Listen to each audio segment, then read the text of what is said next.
अभी हम जिस जगह पर मौजूद हैं वो पाकिस्तान बॉर्डर से 3 किलोमीटर की दूरी पर है।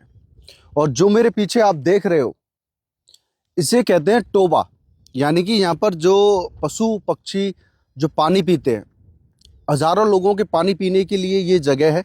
और इसको बनाने के लिए कोई मशीन या यूज़ नहीं की गई, ये मानव निर्मित और मानव के हाथों से यानी कि श्रमिकों के हाथों से बनाया गया एक बहुत ही विशाल टोबा है, जहाँ पर काफ़ी हज़ारों लीटर पानी एकत्रित हो सकता है, जिससे कई सारे जो पशु हैं पक्षी हैं, हज़ारों पशु पक्षी यहाँ पे पानी पी सकते हैं। लोगों के जीवन यापन का, क्योंकि रेगिस्तान में जिस वक्त हम मौजूद है ये रेगिस्तान है और दूर दूर तक आपको कोई भी आबादी नहीं दिखेगी।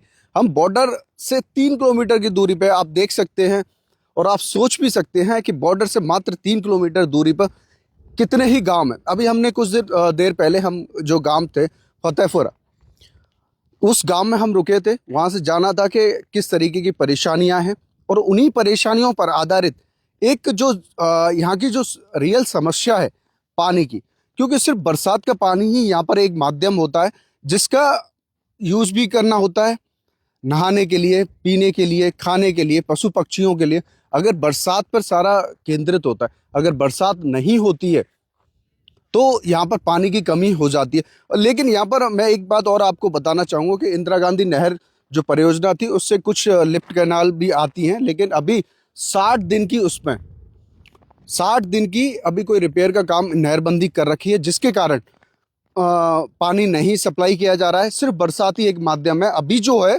बरसात का ही पानी वो यूज़ कर रहे हैं, उसका संरक्षण कर रहे हैं। और इस टोबे को आप देख सकते हो कि हाँ वही तो बोल रहे हैं।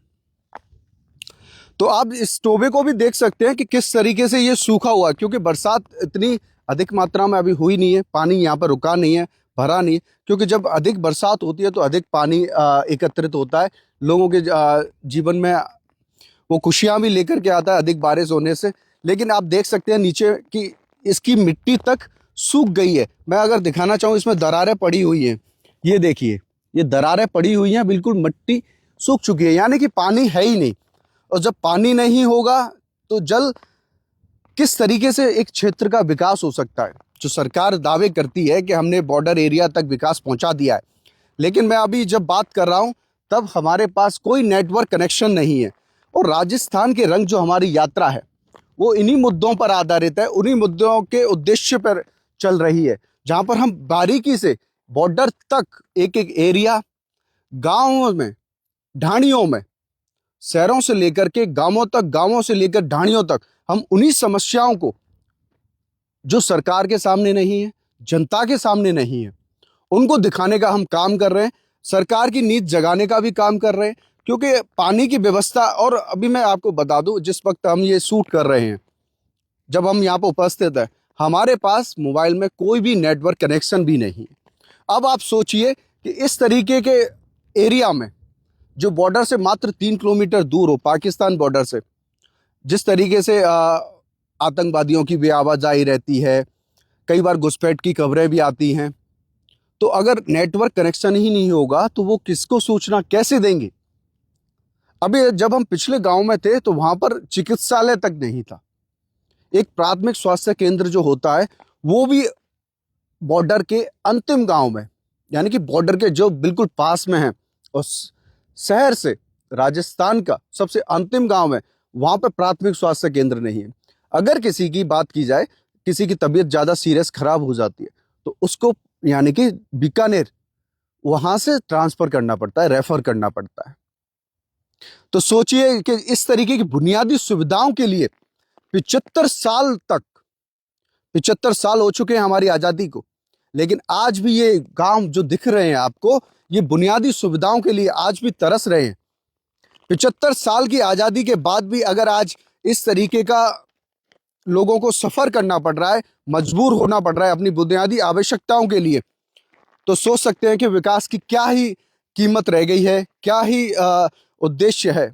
सिर्फ कागज़ों में विकास हुआ है कि हमने वहाँ तक बिजली पहुँचा दी है, पानी पहुँचा दिया है, सभी जगह हॉस्पिटल्स हैं, लेकिन कहीं पर जहाँ पर सबसे ज़्यादा ज़रूरत है तो वो ये इलाके हैं, बॉर्डर के आसपास के इलाके हैं। मैं जो आगे जो सामने आप जो पानी देख रहे हो, ये बरसात का पानी है। यानी कि कुछ दिन पहले थोड़ी बहुत बरसात हुई थी, उसका पानी यहाँ पे थोड़ा सा रुक गया है। और आप ये मिट्टी देख सकते हैं कि किस तरीके से सूखी हुई है। तो हमारी जो यात्रा जो चल रही है, इन्हीं बातों को लेकर के है, जो समाज से जुड़े हुए हैं, और उन्हीं को हम सरकार तक, आम जन तक पहुंचाने का काम कर रहे हैं।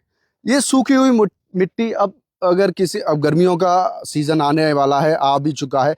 काफ़ी जगह टेम्परेचर 40 से 42 डिग्री तक भी रहने वाला है। पशु पक्षियों को पानी की सबसे ज़्यादा नीड होती है, लेकिन पानी ही नहीं है। मेरे आसपास आप देखेंगे तो ऊँट चर रहे हैं। यहाँ पे ऊँटों का मतलब चरने के लिए आते हैं, जो ऊँट के पालक हैं वो लेकर के आते हैं, लेकिन उनके भी पानी पीने की व्यवस्था नहीं है।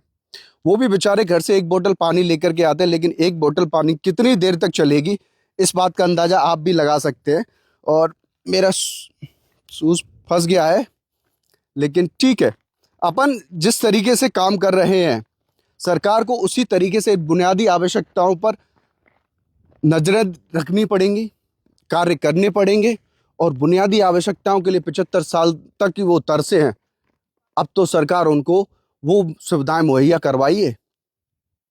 मेरे सहयोगी नरेश के साथ मैं राहुल टी सी शर्मा, देखते रहिए द खटक।